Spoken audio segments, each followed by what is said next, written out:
my final turned into sort of exploration of randomness. So from the start, I pulled in several different fonts from Google. I moved all of my CSS to its own file, which I'll show after I show this main file. In order to have functions that were random, I needed several variables, sort of the position of where it was on the X, where it was on the Y, stroke size, and the same for rectangle, width and height. I did a variable of images so that I could use in the canvas sort of PNGs for orange, pink, yellow. I have lots of different patterns that I included. I have many functions, so I have a randomize function, and then that randomized function is plugged into draw circle, draw rectangle, draw line, filled circle, filled rectangle, two kinds of text, and then it goes into my patterns, which I have many, so orange leaves and yellow stars and lots of different patterns to add to the creativity of the canvas.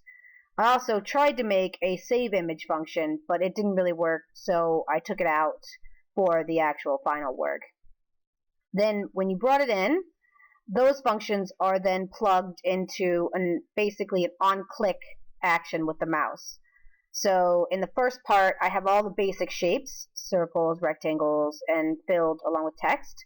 And then the second part, second side box, I have sort of all of the patterns, and they are also on click, but there's also an image search to pull in an image of PNG of that actual pattern, and that's what is the button that you actually click in order to dictate that you want that pattern. So at the very bottom is where I sort of looped it into what I actually want to use it for, and I have different buttons that will take it back to the main page, to your profile page, and then a way to reload the page in order to do the work again. Like if you wanted to start over again or make another piece of art, you'd click this to reload that page. So then all of the CSS work is in a different file, and as you can tell, it took me a lot to get this actual file. This is my 5th start to my final. So I worked a lot, and there was actually 3 different versions of this 5th start. So I mean, I've been doing a lot of work on this final, but all of my CSS work took a long time because it started out simple canvas and a heading, and then it turned into 3 different headers, a container, 2 different text boxes, a side box, and 14 different pattern columns.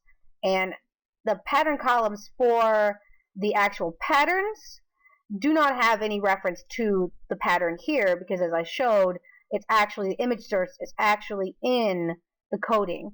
But for the lines, circles, rectangles, I actually included a URL to that PNG for the background image, so that you could see what it would look like randomized on your screen, so you'd know kind of what you're in for. And then, excuse me, at the bottom, I sort of had mini columns, and I had 3 main columns to put save and download and things like that, but since they weren't working properly, I took those out. I have a hover over the button, which you'll see on the actual main page when you see it, that when you hover over it, it changes colors, and it sort of made some mouse pointer as your cursor, so that you can know that you're over that button. So that code translates into this page. So at the top, I included a definition of random.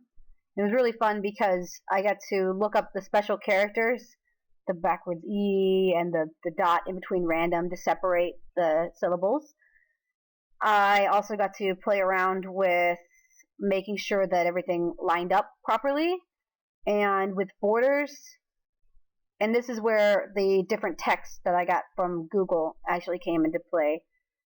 My canvas is a little large, so it's kind of hard to capture on the screen, but I'll show the whole page and then show you what it can do. So, like I said, I separated the basic shapes, circle and rectangle and line, and then filled in text from the patterns. And then here are the bottom buttons, and when you hover over them, they change. And all of these buttons work. So when you click go to main page, it takes you to my charity's main page. And the great thing about this is when you click these images for the patterns, they randomly place them on the canvas. And it's the same thing with the text. When you click it, it randomly places it, and I randomize the color of the top row.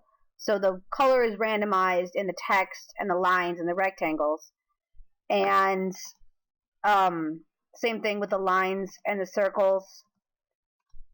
And you can fill in rectangles and filled circles.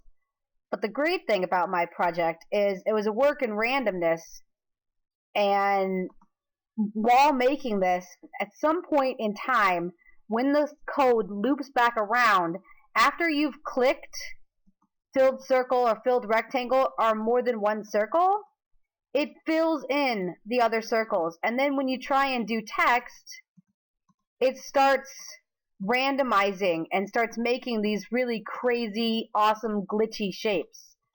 So I thought about going back and fixing it and changing up the code, but I really like that sort of randomness that is happening with my code. So you basically, you make these images, and then you can either take a screenshot or you can right click and save the image. And what I'm hoping is that people will be able to use these to sort of have their own customized avatars and sort of play around with the idea of making sort of abstract art to represent themselves, as opposed to a set dictated picture or image that they want to use, because that's something I struggle with as an artist.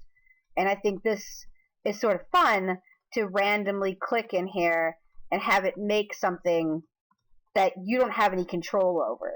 If you don't like that star is there, it doesn't matter. That star is going to be there anyway.